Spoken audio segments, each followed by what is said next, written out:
This program is a presentation of University of California Television. Your support makes UCTV's programming possible. Contribute online at uctv.tv/support. Check out our YouTube original channel, UCTV Prime, at youtube.com/UCTV Prime. Subscribe today to get new programs every week.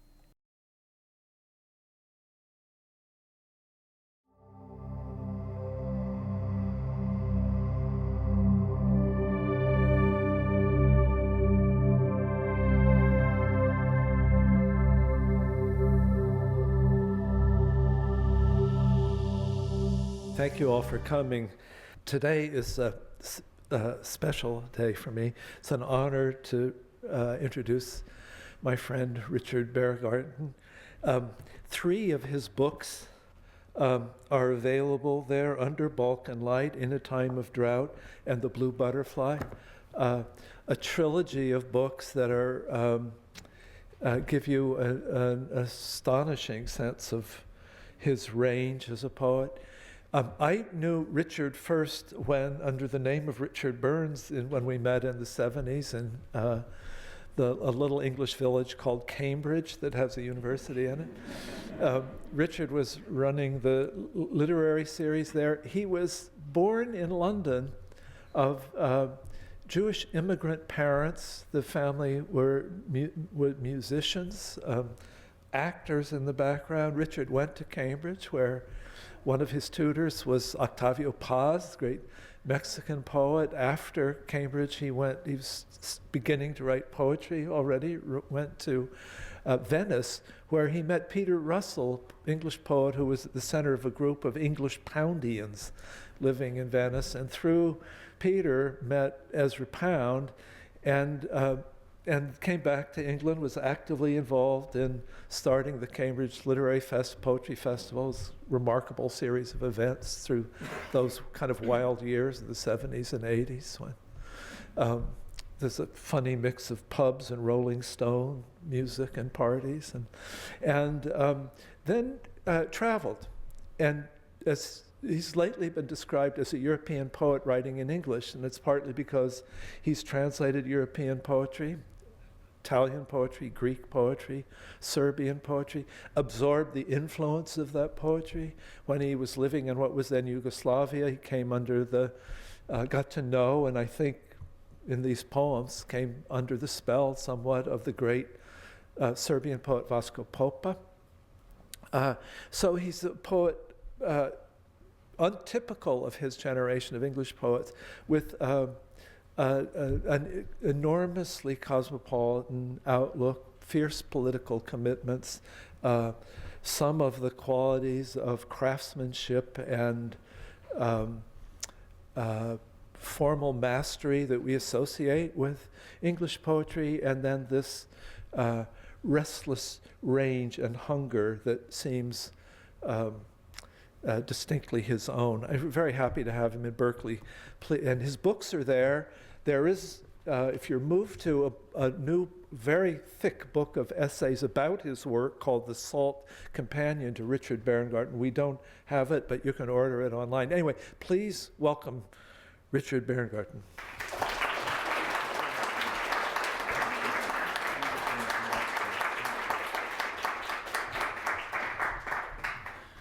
Well, ladies and gentlemen, Giovanni Singleton, I don't know where you are, but hi. Thank you very much for organizing my visit here. Bob, an old friend, and it's just wonderful to see you again. Thank you so much. And it's great, it's a privilege to be at this, to be involved in this series. I'm actually curious to know if other British poets, other poets from Britain have been here, and I'm excluding Ireland because that's a sort of different tradition, but if not, I think I'm probably the first or one of the first, so I hope you'll find me a good ambassador. Now, what we're going to do today is related to what Bob was just talking about. I'm going to take a risk. I'm going to read one poem, one long poem. the temptation when one gives a big reading like this is to read a miscellany so that audiences who haven't heard one's work before get to know various parts of it.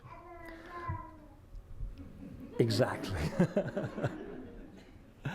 But if one does a number of readings, one gets a bit tired of doing that.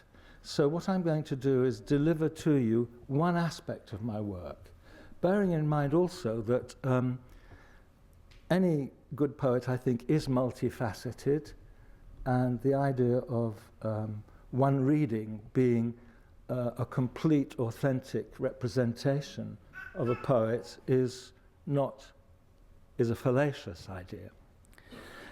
So I'm going to read a poem called Do widzenia Danice. Now, that means in the various languages of former Yugoslavia, or some of them, goodbye, Danica. Danica is a girl's name. It's a very beautiful name, and it's etymologically related to the word Dan, which means day. So I suppose you could say that the name means little day. Danica in the Serbian mythology is the morning star or the evening star, i.e. Aphrodite or Venus. So you could interpret this poem as being addressed to the love goddess. And in some senses it is a love poem, and in other senses it's a love elegy and a love lament. I also use or deploy Danica as a figure, a trope, to represent former Yugoslavia. So goodbye Danica also has the sense of goodbye Yugoslavia. Two reasons for that. One is that Yugoslavia no longer exists, and I have to confess to being a bit of a Yugo-nostalgic, which means a person who's nostalgic for that federation, which for all its faults seemed to me a better place than the splintered, Balkanized Balkans that we now know. Balkanized, one has to say, by the great Western powers, among others. So Danica is also former Yugoslavia, so there are multiple layers of possible reading of this poem, mythological, a personal lament, if you like, for a former country that I loved, a woman. So the land in traditional terms is feminized, and I hope those of you who are engaged in feminist poetics, as I am, will forgive me for adopting a traditional model of feminizing the land. But the name, of course, Yugoslavia, Serbia, Hrvatska, Macedonia, these are all feminine grammatically in any case. Now, interspersed along the margins of this poem are place names. And I'm very fortunate in having two readers, Nina White. Nina, would you like to come forward? Katarina White, to give her full name, who is a student here in her third year, final year, yes? No, I have one more. One more year. And Milutin Janic, who is a doctoral candidate. And Milutin and Nina are going to walk around, and they are going to call out place names. Okay? Now that is in fact deliberate, because the walking around and the geographical use of this space, I hope, will in some way help us to set up the sense of a geographical space, or even perhaps one should say a geographical and temporal bound space. The poem is going to take about 30 minutes by my timing, so I think that fits us in the 40 minutes of limitation. So, goodbye, Danica. Do widzenia, Danice. Goodbye, Balkan Bell. And the epigraph is Uvek si mi draga bila. You have always been dear to me. which is from a Yugoslav song, a pop song, which I heard just when I arrived in Serbia in 1981, perhaps. And the other epigraph is from the book of Revelations, and I will give him the morning star. I will give him the morning star. And the morning star is, of course, Danica. Idemo, idemo, idemo. Danica, with your bitter black cherries and heavenly lilac abundant on hillsides, and your nightingales pouring song all spring long over sprawling city gardens, through throats purged of every mortal impurity, as if by the translucent flame of rakia, insidiously steeping unsuspecting hillsides in a longing for immortality. Danica, with your autumns outdoing their damnedest to imitate the gaudy gone sunsets of summertime by layering and crumbling all conceivable hues of fire on your fields, villages, rocks, trees. Danica of willows and lindens, Danica of owls and swallows, Danica of oaks and birches, Danica of maze-making bees moaning adrift and roving among flowers and corpses as if they could annul time with cool liquid gold. Danica among punch-drunk butterflies mating in the rubble of fortresses where ghosts of solitary sentinels tonight as forever will patrol their starry vigil over moon-bathed ramparts floodlit by rippling waters for distant Caesars, pashas, sultans, tsars, Führers, none of whom gives a damn for you now, nor ever did.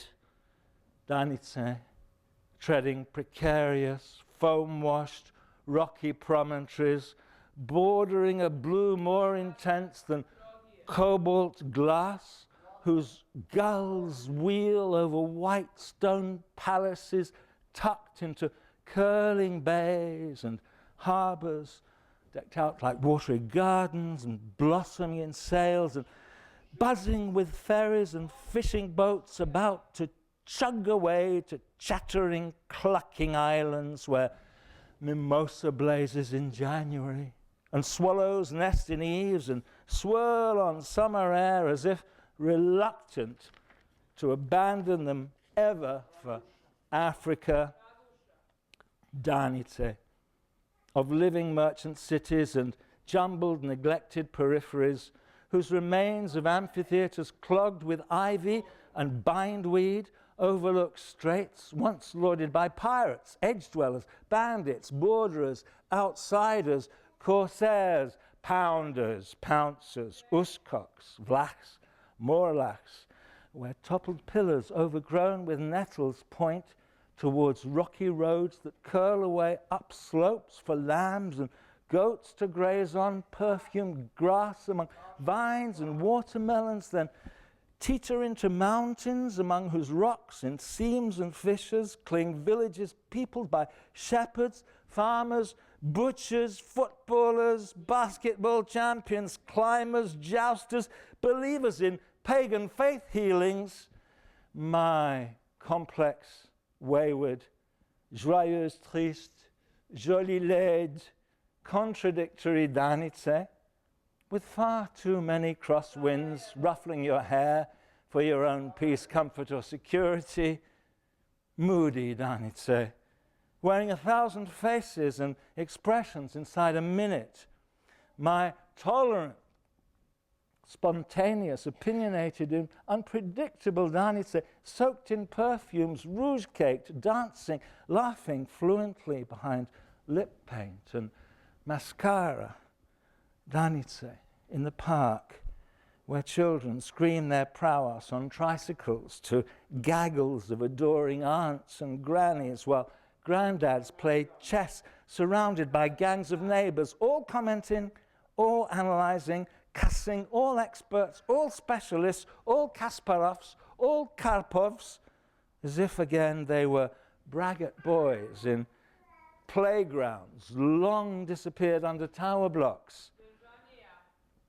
Nose held high, Danice, walking your thoroughbred, pestered by insistent mongrels at the confluence of rivers. Nobody's and everybody's dangerous. Come and get me if you dare, Danice, sipping cocktails in the Star Bar, in the new Hotel International and Hotel Global and Hotel Startime and Hotel Galactic, where mobster bosses hung out. And one, biggest and ugliest of the big-time thugs, got gunned down with a henchman, and they never caught who did it. Danice. Not knowing who did it, but knowing for sure nobody till time end will ever admit to knowing. Danice.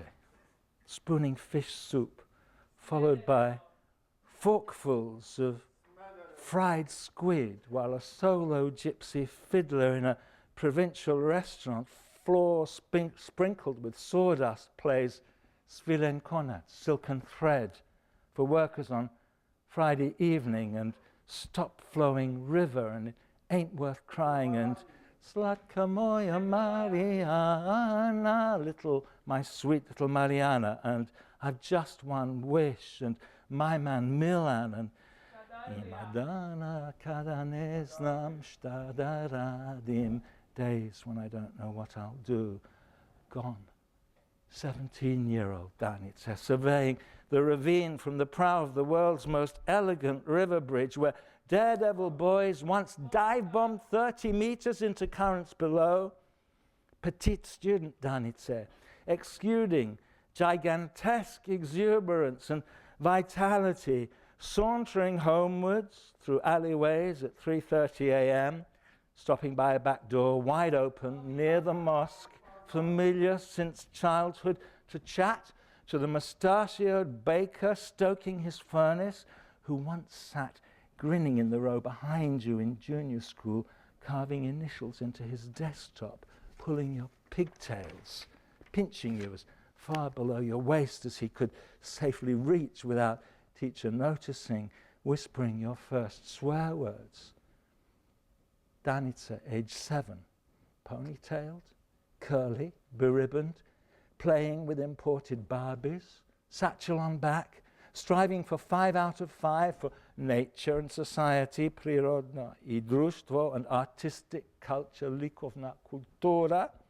Danice, running errands to the market, lined with coffee houses, scented with Turkish delight, chocolate, toffee, nougat. Danica, buying corn dolls, pistachio nuts, peanuts, sunflower seeds, almonds, and unchewable jelly babies in coils of coarse grey paper. Danica shelling chestnuts, toasted on autumnal braziers, savouring the crisp and soft white bits and spitting out the charred bits into the gutter, wayside and flower bed. Danica at the fairground, first on the little big wheel and then on the dodgems. Danica at the hairdresser. Danica spending 2 days morning till evening preparing dishes for your Slava, Saints' Day, setting out the feast on lace-bordered tablecloths with matching serviettes and doilies tatted by grandmother, lined in old tissue paper, sliding them out of their leather case with hardened corner pads. Danica, queenly, welcoming, accepting stiff bouquets of nostril-blocking wax and creamy yellow lilies. Danica washing and cleaning after the party's end, emptying wine-flooded ashtrays, wiping down, polishing, ironing, starching, relining your whole trousseau in fresh tissue paper. Danica, descending from 7th floor, ferrying knotted trash-filled plastic bags to be chucked into wheelie bins where the poor rummage for stale bread, newspapers, cardboard. Danica trudging cobbles. Danica screeching your midget heart car to a halt at traffic lights where crippled gypsy children hawk newspapers packed with handfuls of one roses and plead for the privilege of cleaning your dusty windscreen. Danica speeding past listing trucks with one light or no lights. Danice cursed and cursing when everything grinds to a halt, as it does frequently. Daredevil Danice, honking and gesticulating, overtaking on the inside, ready to fight your passage through everything and take on all comers for your individual space, to edge forward on the unprepared, pitted motorway southwards past Monument Hill towards field and forest that might get resurfaced one day. Danice, in your ancestral village, collecting eggs among barnyard roaming hens.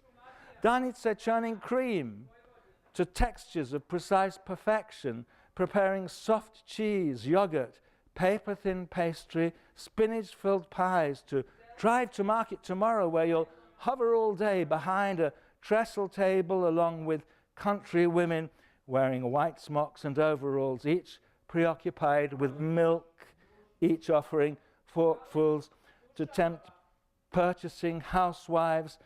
Danice, caught unawares, overcome by peacefulness, first peeling and tumbling, then stealing your spirit away, calling you into sleep, followed by a wakefulness steeped in the perfume of privet-scented gardens tucked among hills, protected by impoverished monasteries with peeling stucco walls, crumbling arched colonnades, and cool interiors blessed by tall gazes of saints, presiding glances of angels, undamaged lords and ladies of distant imagined heavens watching down the centuries, eyes unbearably gentle and frankly unbewildered as eyes of village children long before Giotto walked under the arcades of Padua and mixed their copied bluenesses into Italian plaster. Danice, delivering your firstborn in the local maternity clinic, sworn at by underpaid sadists masquerading as uniformed midwives, possessed of the vilest and most colourful proficiency in the art of rhetorical abuse. Didn't you scream loud and long enough when he stuffed you, senseless bitch? So stuff your moaning, screaming, whining, bitching now. Danice greeting New Year as one of 500 guests at the mayor's reception for functionaries, among hectares of Russian salad, mountains of meatballs, and 25 entire succulent spit-roasted suckling pigs bordered by pastries light-winged as hummingbirds. Danice wiping greasy fingers and mouths of adored children, 9 years married, living with your mother-in-law and her affable, passive, indecisive son who works harder than you but earns half as much, and 2 daughters by him in the 2-room department in a block where the lifts don't work, on the shabbier side of town at the end of the shambling tram line.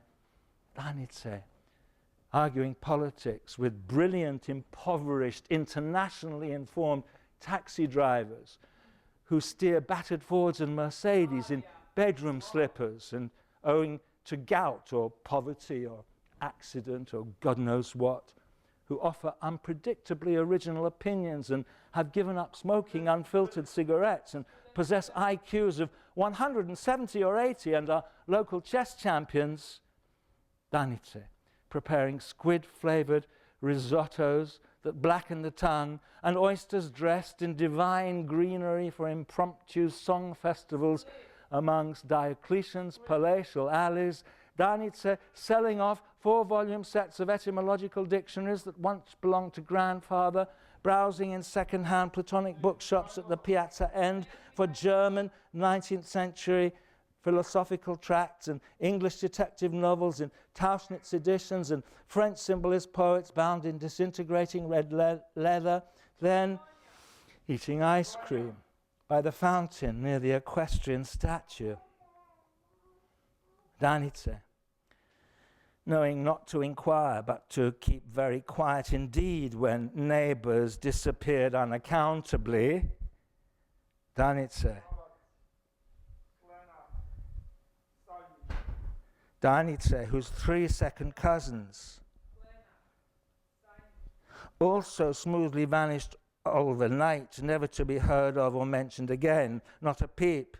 Danice, finally yourself entirely falsely accused by some anonymous conniving swine of a two-faced lily-livered informer who'd have sold or bartered his own mother's or sister's love canal for the merest sniff of a sinecure or promotion, the details of their charge of Jesus knows what being entirely immaterial, simply because at some point they were bound to catch up with you on some trumped-up charge anyway.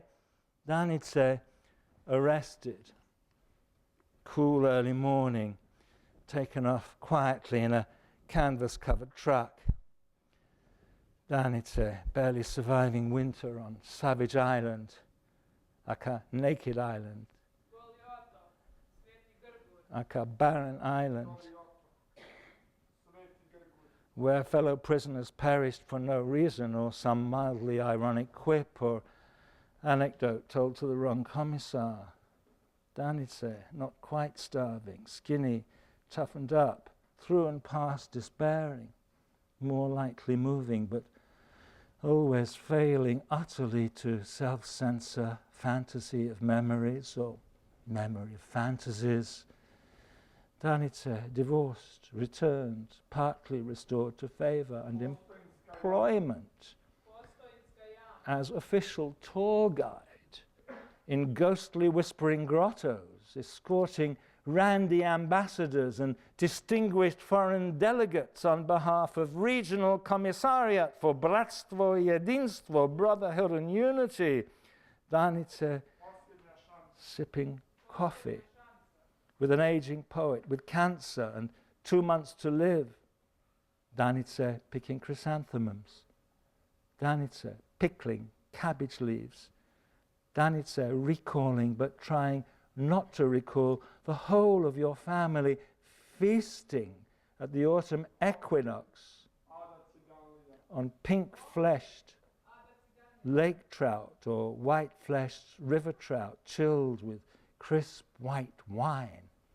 Danice, with a definite tick, even if barely discernible to those who never knew you, an involuntary, minuscule squeezing at precisely each third blink of muscles around both eyes.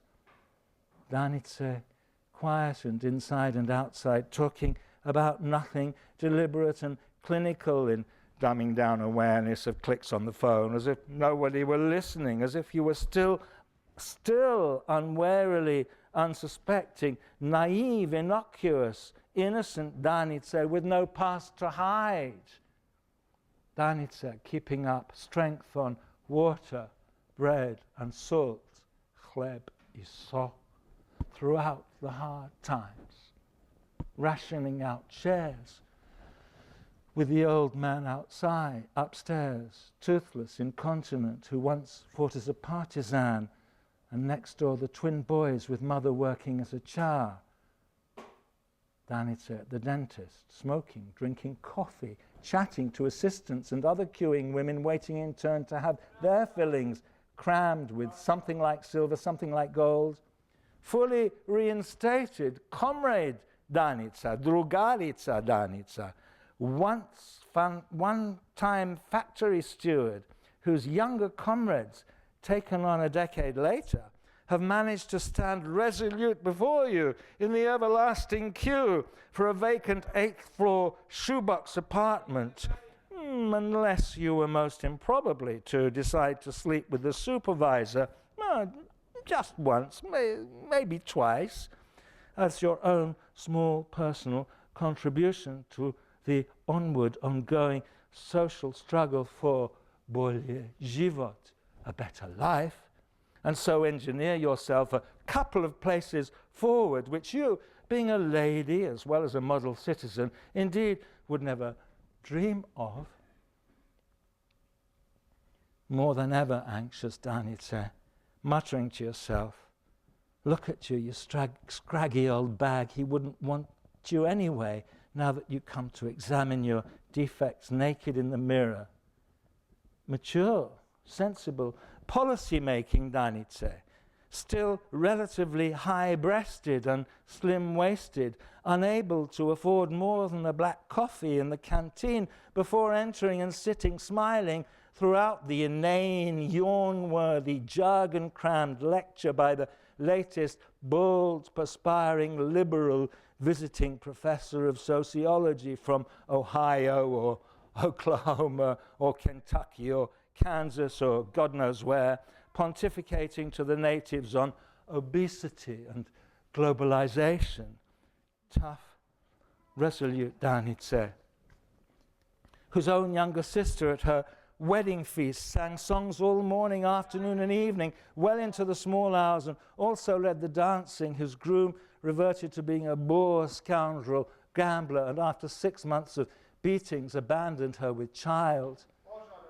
Danice paid to attend as a delegate for somewhere a major conference in the center of nowhere on future ramifications, central importances, couched in officially sanctified periphrases at a rundown hotel with a rat poison under the wardrobe in each identical room and cockroaches in each basin, where you drank sour coffees and brandy for breakfast and smoked yourself senseless like all the other delegates next to a factory for remolding tires, smelling of toasted rubber.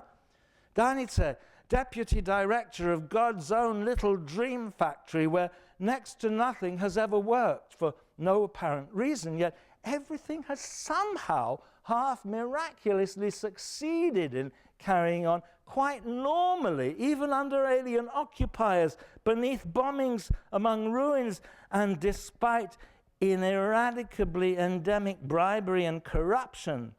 Confused, hype and multiple, propaganda bombarded Danice, somehow sporting a fresh open mind, because even though things couldn't be worse, they're bound to get better. Who knows? Someday, one day, bice bolie, even if not quite yet. Danice, ever ready for active service in the loyal pursuit of dream worlds. Danice, cursed and blessed with unrealizable futurities. Danice of dramatic nostalgias and deep-seated conditionals embedded in longings for stable and certain histories. Danice, whose centers are always edges and frontiers of somewhere else, of somebody else's aspirations, somebody else's powers. Good neighborly Danice, of inflated suspicions and conspiracy theories, flawless perfectionist Danice, of many faults, mostly blamed on others, rarely on yourself.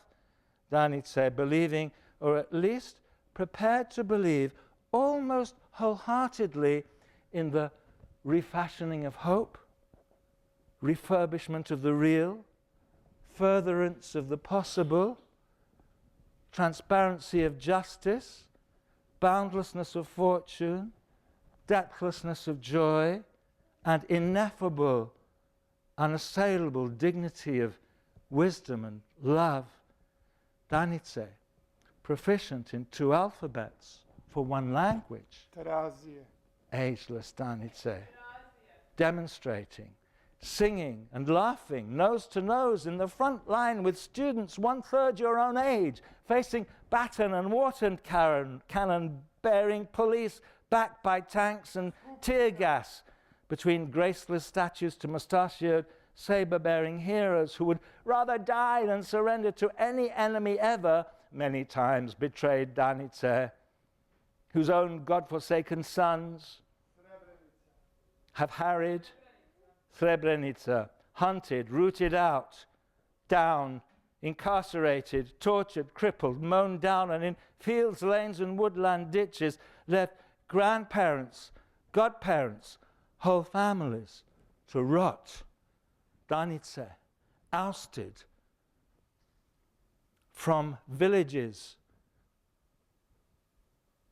whose retaliating grandsons in spurious names of necessity, revenge, honor, have shot at, raided, pillaged, and reoccupied the house you were lucky to get away from, just in time. Refugee, Danitze, both adoring and hurtful to those who love you, but bitterest of all to those of your own blood. Danitze, descended from lost tribes on plains and hills and by rivers hollowed out of the bowl of God knows where, way beyond the Carpathians and the Urals, now dispersing to Australia, Argentina, Canada, California, and other maybe blander but even yet more faceless God knows wheres, where still everything seems possible, or rather did seem, at least from far off, before departure. Danitze, who, thanks to excellent connections, did manage to find a job abroad, but couldn't stick it, no way, and had to come back home to a home no longer home. Danitze stuck for good among provincial snobs and backbiting gossips, including ancient spinsters who would drink pure acid rather than reveal their own personal secrets to a single stranger. Danitze, menopausal, with incipient arthritis. Barren Danitze, intent on mothering orphans. Danitze, cancer-ridden, still surviving somehow. Danitze, toothless concierge and sweeper of dust from church floors, flattener and comber of sand trays for spindly yellow candles perched on wooden tripods, loyal filler of holy oils in incense burners that dangle from right arms of forgotten forefather priests swinging across these present times like pendula in slow motion. Danitze, with hope in your heart, even these days, możesz to dojść owamo, molim te. While this spring's nightingales, as in every other, are drowning out the hum of overhanging galaxies, so stark in their radiance and insufferably bright, they appear about to fall, even though they're receding these days. Why is it you look and sound like everybody else? Or have you cloned or disguised yourself, or even taken vows, disappeared into a convent that never grants visits, grows its own carrots and lettuces, keeps goats, geese and chickens, fenced in by reed beds and pollarded willows on one of those little islands on a backwater of the river that scarcely anyone notices? Or, Danitze, have you thumbed a lift from the long striding captain of a big river barge, not to be dropped off till you reach the eastern sea? Or have you decided simply to float off heavenly, nebesna, heavenly, finally and forever angelic, heavenly, into a cloudless sky, nebesna, seeing that I at least can't trace you at home or anywhere, and currently no longer have an inkling how to find you in the morning, in the morning, in the morning.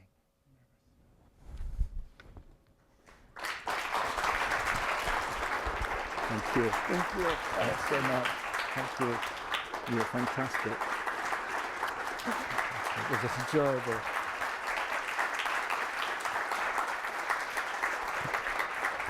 Come closer so you're on camera.